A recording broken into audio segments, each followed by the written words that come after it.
administration of the Meridian Bank. In 1998, he was appointed governor of the Bank of Sierra Leone under the administration of the late President Alhaji Ahmad Chijankaba, later serving as secretary and principal advisor to President Ernest Bai Koroma. His illustrious career culminated with his appointment as the first chancellor of the University of Sierra Leone by President Julius Maada Bio. For a man who served this nation very well for over 40 years, he gave his all and he was never tired. He did it in service. He did it in service. He passed in service. We believe in the legacy that he left behind. And we have faith in the institutions that he has built. And his chapter will be read by so many, none of us will forget.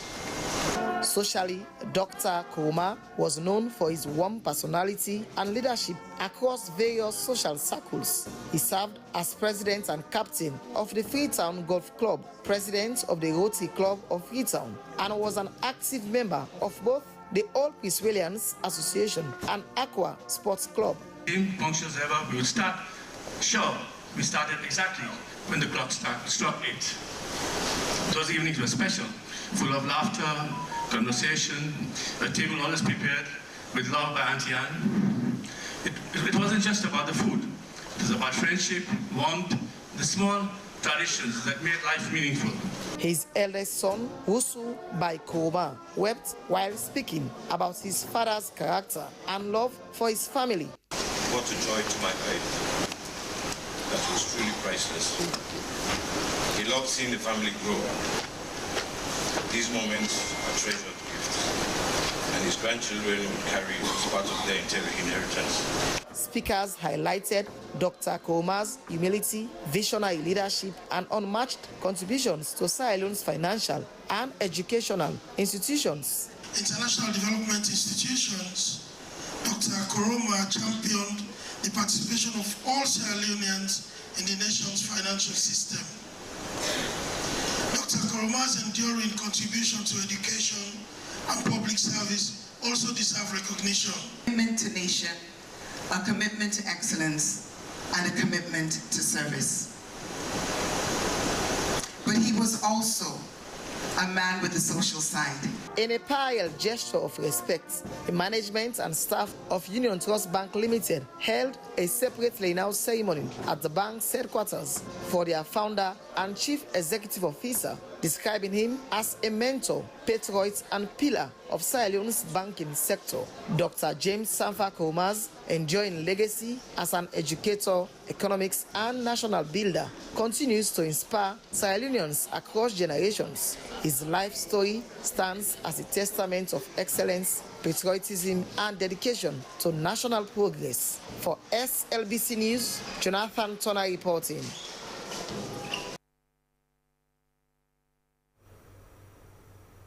May his soul rest in perfect peace. The Sierra Leone police has announced the arrest of 4 alleged armed robbers and 2 kush moguls.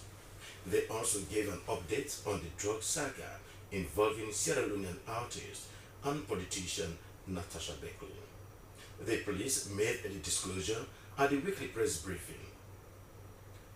Our reporter, Suleiman Babature, was in attendance and compiled this report read in the studios by Mohamed Simbi Koroma. Dennis Brown, aka Abbas, Frank Moiro, aka Frank, and Usman Tarawali were among the 4 people arrested for armed robbery. According to police, the arrest was made after an armed robbery incident at Kisibrook in Freetown, where phones, computers, and other gadgets were stolen at the family house of one Val Cassel. Giving an update on Natasha Suadu Beckley issue, head of the transnational organized crime unit Toku, Mohamed K. Aliu, said an intelligence confirmed that the house where the drugs were found at 8 Cambu Lane off Fwabe Road belongs to Natasha Beckley. He said they had placed a 6-month seizure notice on the house and warrant of arrest for the artist Natasha Suadu Beckley. He also spoke about the arrest of 2 workers of a kush farm in Sierra Leone, Joannis Tarawali and John Bull, while 3 others, Lawrence Tumbuya, Prince Soa and Baibuge Kamara, were on the run. From July to August 2025, the police said they had registered an alarming number of armed robbery cases, most of which they said came from McDonald, Devil Hole, Wellington, Kissybrook, and Sumaila Town, among others.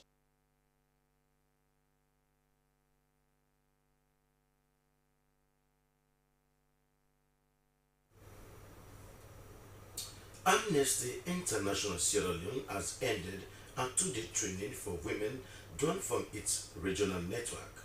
The training focused on gender and women's empowerment, intersectionality, and climate change. The engagement was meant to strengthen women's voices, build their capacity on leadership, and promote equality and environmental sustainability. Our reporter John Kroma compiled this report, read in the studios by Cynthia Kamara. The 2-day training concluded with participants sharing experiences and lessons learned, including discussions on various topics such as environmental protection, gender stereotypes, climate change, women's inclusion in national development, among others.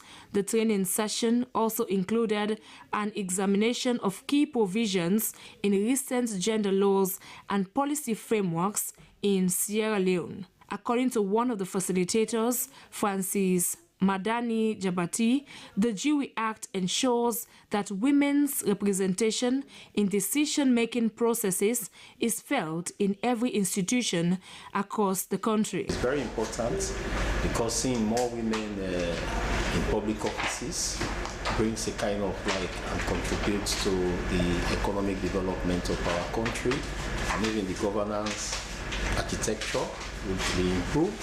So we want to see the women, 30% women quota being properly being rolled out and being implemented.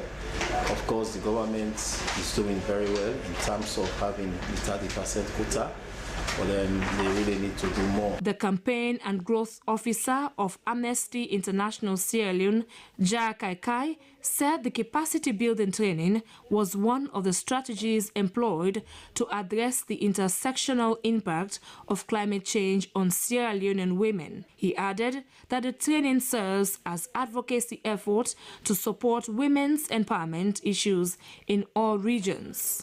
Being seen as a climate vulnerability country, and then we came up purposely with this training to see that we empower our membership to take the climate change drive, and that we believe that much has not been done around climate change, but if we have our membership being empowered with the requisite skills and training, we think as a strategy they can roll out to their various communities, ensuring that they help sensitize, they help educate their communities on the impact of climate change. The national women's leader, Amnesty International Sierra Leone, Alimatu Masakoi, was delighted for the training. She said it has been a while they had been longing for such an opportunity. She pledged a commitment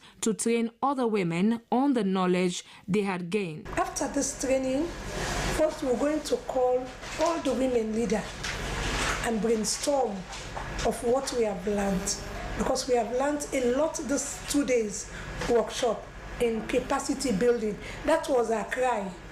We want capacity building as women, we want and it has come to pass. So we appreciate the office, especially the gender desk officer, for making it possible to be capacitated this afternoon. For Amnesty International Sierra Leone, empowering women is more than just capacity building. It is about nurturing leaders, promoting justice, and ensuring women's voices continue to shape the future in Sierra Leone.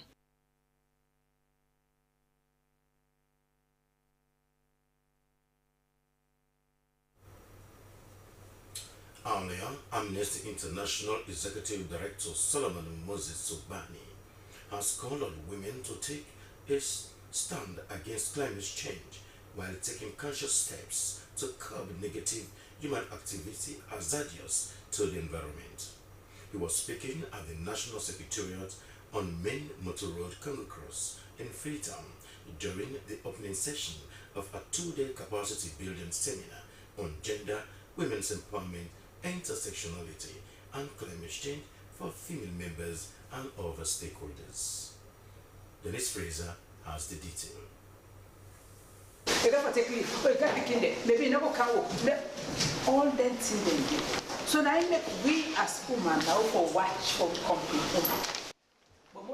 The high-level training workshop focusing on women's empowerment was geared towards capacitating participants with the understanding of key gender concepts, women's rights and empowerment framework within the Sierra Leonean context. According to the Executive Director of Amnesty International Sierra Leone, Solomon Sogbandi, although the government bears the greatest responsibility in the protection of the rights of citizens, but stressed that it was the collective responsibility of citizens to not only stand for their rights, but to protect the environment as well. What can we do as citizens of this country to address some of these things? I heard the other day the president in a very angry mood. SLBC can play that clip where in the top of how people go be near the dance.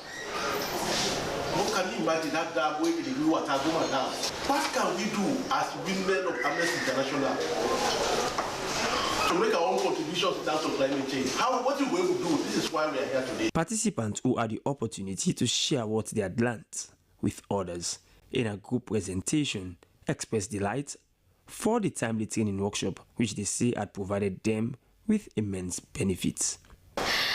This training has been wonderful. It has been educational because I get to understand the impact of climate change on women, youth, students, also people with disability. We also had another session which talks about the foundations of gender and also how to apply these intersectionalities in human rights, advocacy and programming. With a track record for protecting the rights of women, voicing their concerns and key challenges, by engaging duty bearers on inter-regional gender-sensitive issues, including climate change.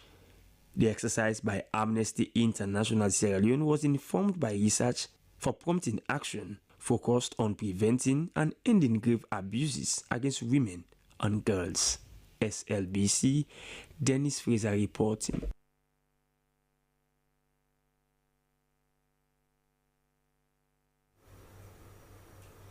The Youth Partnership for Peace and Development, with support from the Partnership for Mental Neonatal Child Health, has conducted a SMART advocacy training for adolescent and youth constituency groups.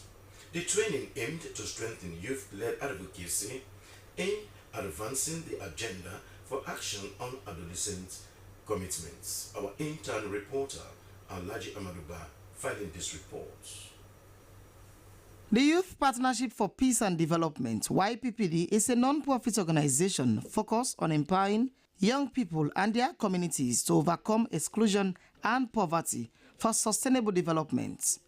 YPPD recently held a one-day SMART advocacy training to equip youth with the skills to adapt the SMART objective approach, enabling them to influence key decision makers and achieve short-term advocacy wins that contribute to long-term impacts.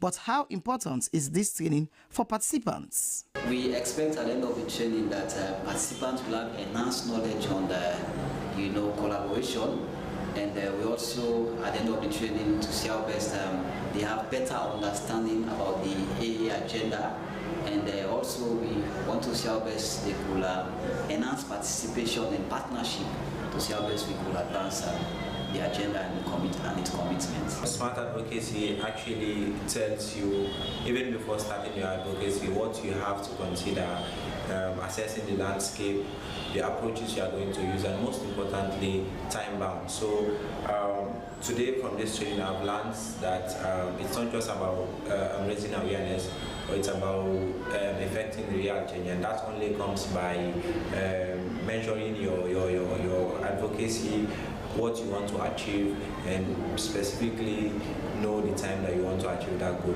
Yeah. Fatmata Tarawali explains how she intends using the smart advocacy approach.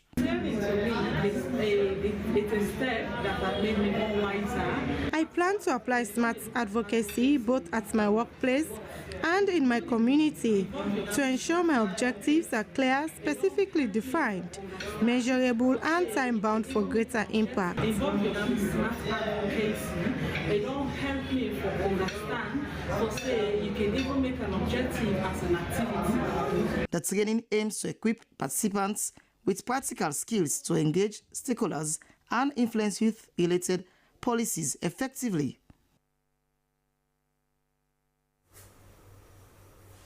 You are watching News Hour coming to you live from the Southern Broadcasting Corporation from a broadcasting house at Newmanville in Freetown. News Hour continues. The head teacher of the Milton Magai School for the Blind, Sally Tue, has expressed frustration over a disturbing situation regarding property ownership. He complained that individuals have claimed owning the National School for the Blind premises that has been in existence for over 65 years. The board members and administration of the school have frowned at the situation and are calling on authorities to look into the said issue, which currently threaten the future of the school and pupils. Cynthia Kamara takes up this story.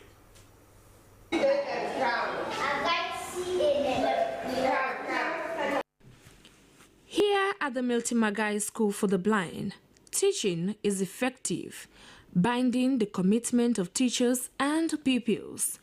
The pupils were excited and willing to learn new skills and ideas through the help of their tutors, which requires due attention. The school has been providing education for visually impaired children since 1956. However, the state and daily running of the school is currently unstable, with frustration sparkling regarding property ownership of the Milton Magai School for the Blind. As recent as last week, the head teacher of Milton Magai School for the Blind confirmed they received visitors who came to survey the school property, which he said was their third visit. For somebody to come in to say that he or she owns this land is a very great concern. I would not really think that any Sierra Leone or anybody in Sierra Leone would think that kind of way, because the Milton Magai School for the Blind provides education for visually impaired children, and the land that we use now was given to us by Sir Milton since 1956, and since that time we've occupied this land, and same way to the National School for the Deaf. So it's, I mean, that's a very big concern. That's a very big thing whenever such people show face and say that they own this land. This action has threatened their daily activities. However, Sally Toure is calling on stakeholders and government for swift attention in order to demarcate the property of the Milton Magai School for the Blind belonging to the school. So we want to call on the government, want to call on stakeholders that, I mean, they should put out a very strong warning to any individual who thinks has a property at the Milton Magai School for the Blind, that the property of the Milton Magai School for the Blind belongs to the Milton Magai School for the Blind and for the education and well-being of visually impaired children, equally so the National School for the Deaf. Notwithstanding, transportation is imperative for the movement of those away from bordering home, but access to fuel is lacking. Learning materials like brailles, recorders and computers, which all aid the success of education at the school, not available currently. Most importantly, feeding is a challenge. I told you we're feeding 3 times a day. as a boarding school of 93 kids. Every day it's a bag of rice. One big challenge we have is feeding. Feeding is a very, very huge challenge. If we know what we spend per day and what we spend in the kitchen is so much. Even as many pupils cannot go to university, learning band instrument has been a vital aspect and a means of survival to many visually impaired children. Equipment of such is urgently needed at the school. In all of this, the school administration is calling for radical inclusion and acceptance by parents and people in society. For SLBC News, Cynthia Kamara reporting.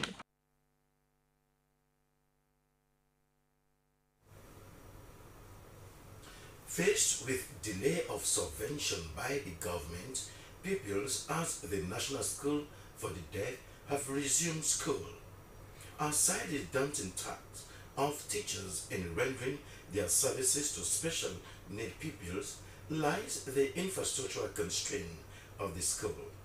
The 60-year-old structure is showing signals of needed repair. Cynthia Kamara assembled with the pupils at the first day of school in this report.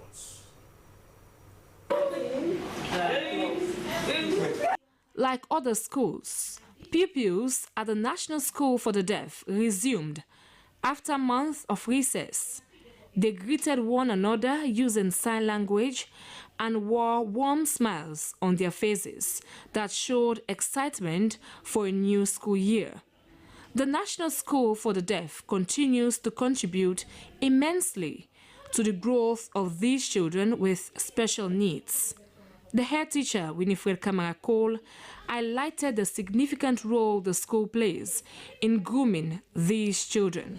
And we have from the nursery department right through the primary, we have a vocational class where they do skill training to empower them for the future.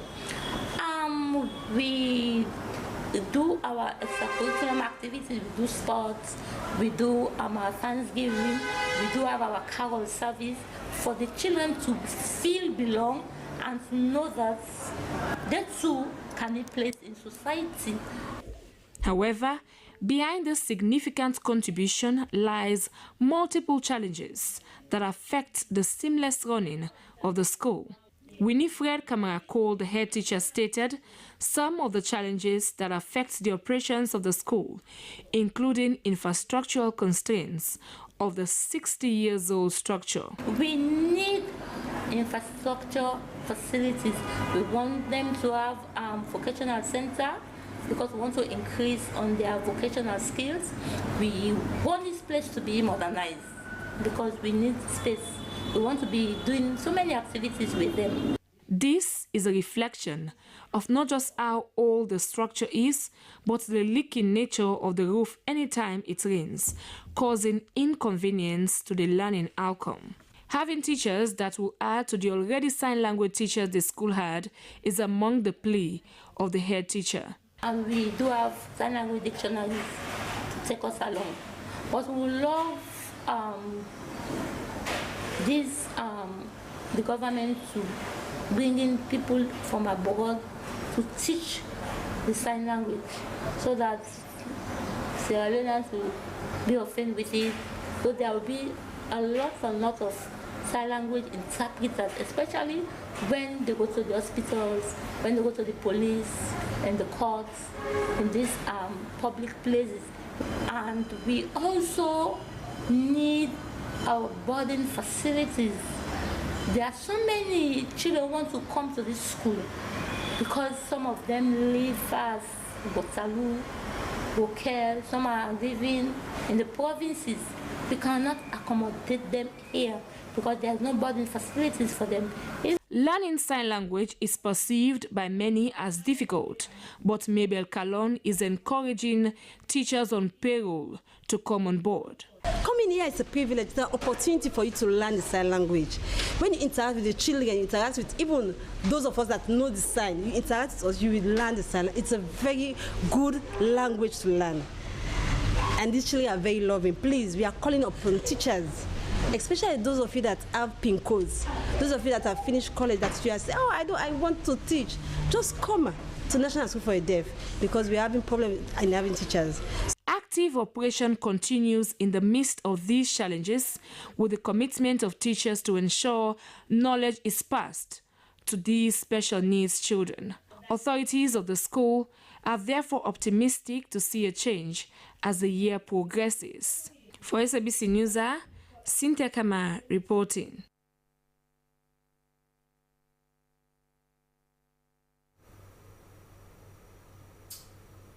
This is News coming to you live from the Southern Broadcasting Corporation.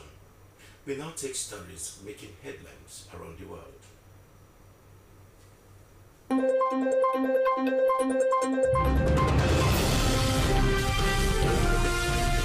This is the international news with me, Esther Suzanette Bassi. Top US envoys and regional figures are taking part in the third day of indirect talks between Israel and Hamas in Egypt on President Donald Trump's plan to end the war in Gaza. Steve Witkoff and Trump's son-in-law Jared Kushner arrived in Sharm el-Sheikh on Wednesday along with Qatar's Prime Minister and Turkey's intelligence chief for what is expected to be a key day indicating whether progress can be made. The first 2 days of the indirect talks between Israel and Hamas have focused on mechanisms for ending the 2-year-long war in Gaza, the withdrawal of Israeli forces from the territory, and the exchange of hostages for Palestinian prisoners and detainees from Gaza. Egyptian President Abdul Fattah al-Sisi called their arrival very encouraging, saying they came with a... From our international news, we now take our business news.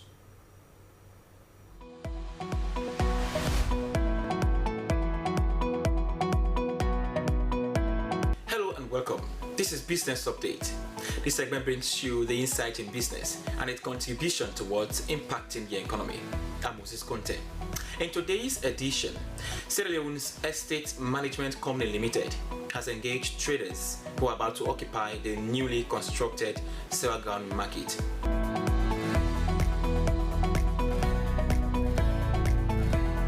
In a move to enhance organized training and decongest Freetown's central business district, the Sierra Leone Estate Management Company Limited has commenced engagement with traders expected to occupy for the new constructed Nassit Seragan market.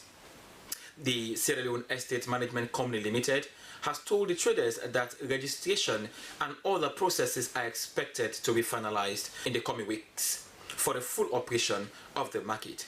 For more on that, we join our business reporter, Esther Suzanette Bassi, for that report. During the engagement, the general manager of SEMCO, Lansana Kouma, disclosed that registration forms for the acquisition of plots, shops, stores, warehouses, parking lots and other facilities would be made available at a cost of 50 leone. He stressed that each trader is entitled to only one form to ensure fairness and transparency in the allocation process. The general manager added that all interested traders must present their national identification card and provide their actual home address during registration. Kouma explained the payment plan and agreement for traders. For the payment, we go for make payment plan. We will encourage people to count payment plan at the office. The payment for the market spaces could be made in full or in part. It is a flexible plan that allows traders to pay yearly, semi-annually, quarterly or monthly. We are not forcing people to pay yearly, but we are allowing them to pay as they earn. And there will be an arrangement and payment plan between us and the traders. If you say now 1 month agreement to review.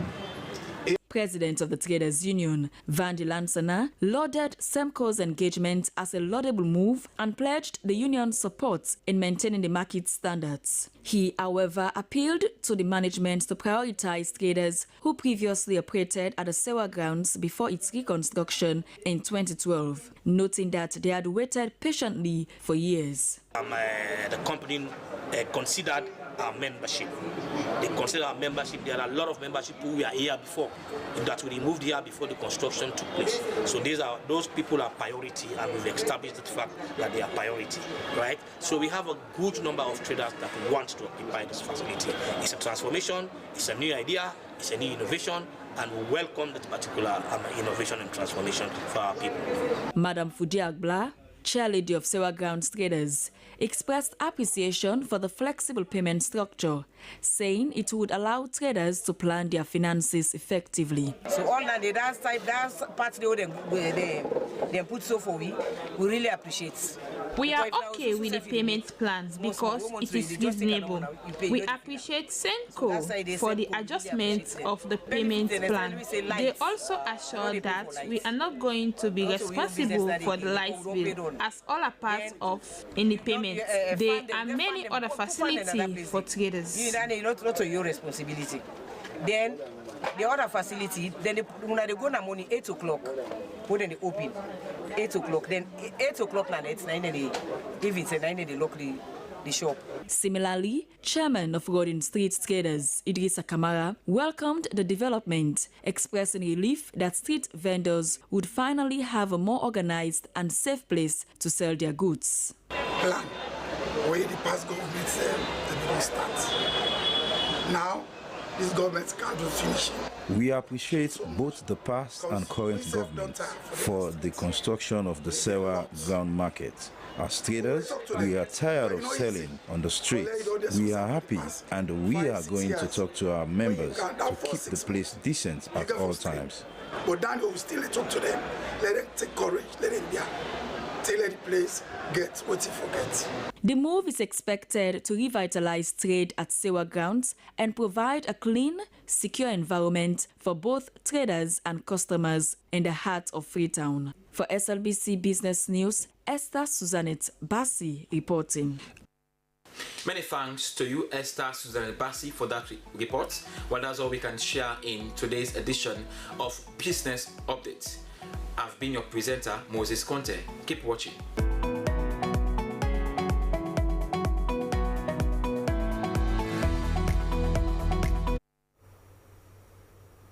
Thanks, Moses Conte, for that updates on business. We now cross over to our entertainment desk.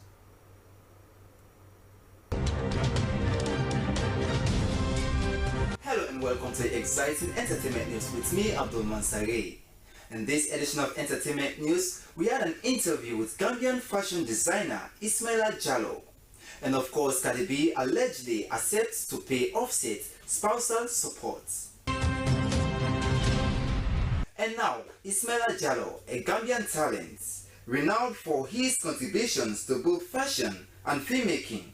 Jallow has made a significant impact in Europe with his brand UT, creating stylish and culturally rich garments. He is on the continent for a fashion casting called Gambian International Fashion Week and to officially launch his fashion company in Sierra Leone. In an interview with the SLBC's Entertainment Desk, the fashion designer said he has been celebrated for designing outfits for international stars and has participated in numerous fashion shows across Europe. In Gambia. So when I went to Europe, I developed that skills as a tailor. So I meet with big designers in Europe. One of the, I can call one name, which called Adivan Nkramanaka, and he's a royal fashion designer in the Netherlands. So I'm still working with him for the past 10 years. Jallow also explained the purpose of his visit to Sierra Leone, focus of his company, and his work, which often reflects his personal journey and heritage. Purpose is because of the Gambia International Fashion Week. It doesn't focus only Gambia. It's for the West Africa. I want to use that opportunity for the West African country to have the concept of having a high fashion models and international site. Ismaila Jallow underscored the importance of fashion and how it can transform the lives of many young talents in Africa and the world at large, and he was a testament to that. Want to be in the fashion industry or are still in the fashion industry, to focus and knows that fashion is really potential. It can change whole country because I believe in fashion, that if you look at big countries, they'll be successful by doing fashion. So why not? We can also do that. going like what I see. I did the casting. For me, I was surprised. I see so many potential in these young people in this country, and to keep pushing and not to give up, and know that there is a future. We still have hope.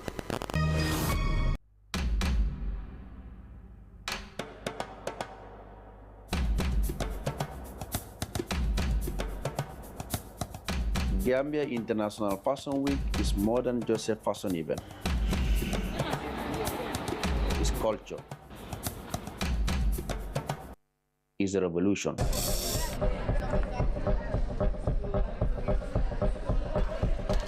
I feel excited. Gambia International Fashion Week is a call for hope.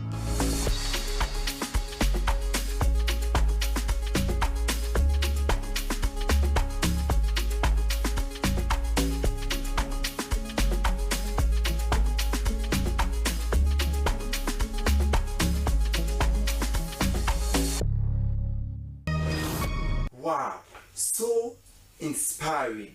We hope Sierra Leoneans will embrace this initiative and turn up for the 3rd edition of Designing Casting on the 10th to 17th November this year.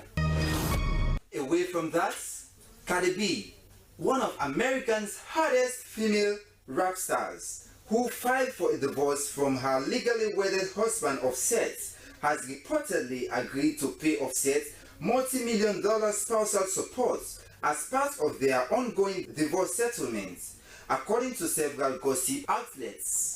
Sources cited by entertainment pages claim the Grammy-winning rapper accepted a 70/30 asset split in Offset's favor to finalize their separation and avoid further legal battles. In response, Offset said Cardi left him with the children, went out, and got pregnant for another man when they were still legally married.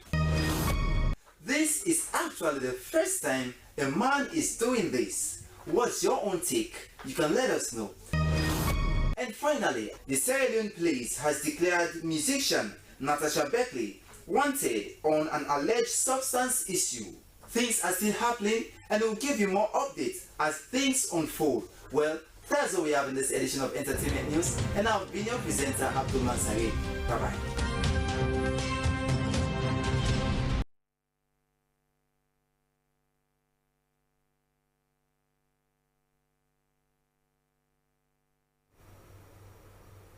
Well, from our entertainment news, let's now cross over for our sports updates.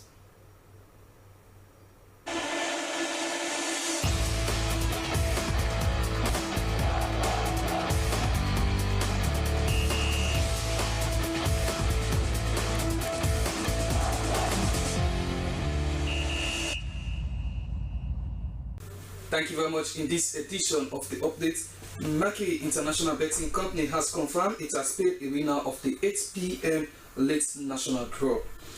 Noel Holton, Lotto Department Manager, said the ticket holder won an astonishing over 669,000 millions after a 3-number play match, the first 5 winning number. Here is the report. Addressing the press, Houghton described the outcome as a rare event and praised Mercury verification team for a swift, transparent authentication process. Company officials reiterated their commitment to protect the winner's privacy, assist through the claims process, and promote responsible play. Supporters hailed the results as proof that persistence can pay off. This is over $20,000 to $25,000 in the betting industry. It's a huge money, especially for countries like Sierra Leone. It's huge money, and then we have the ability to pay more than that in a more convenient way, and as soon as possible, as soon as the winner presents his ticket. That shows that Mark is number one for all the reasons. Many hailed the lucky customer as proof that persistence pay. Mercury International pledged full support to the winner through the claims process and reminded the public about responsible play.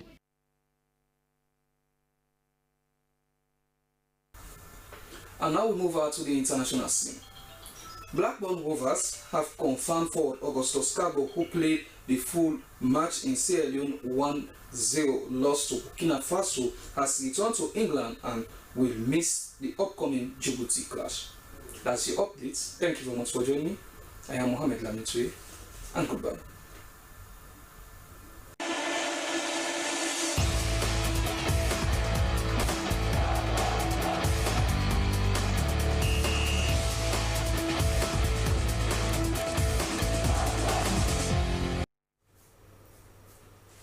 Well, many thanks to Mohamed Lamin for that updates on sports. Well, now to end the news, the main point again. Government, through the Office of the Vice President, has held the Maiden Government NGO Dialogue. The focus of the session was to strengthen partnership and create the enabling environment for non-governmental organizations to operate. Send Sierra Leone with funding from TerraTech and BMZ based in Germany has symbolically handed over climate-resilient wash infrastructures built in 25 deprived communities in Kelima and Pujon districts to the district council in the said districts. The support was to complement government efforts in providing access to a better wash facility in those parts of the country.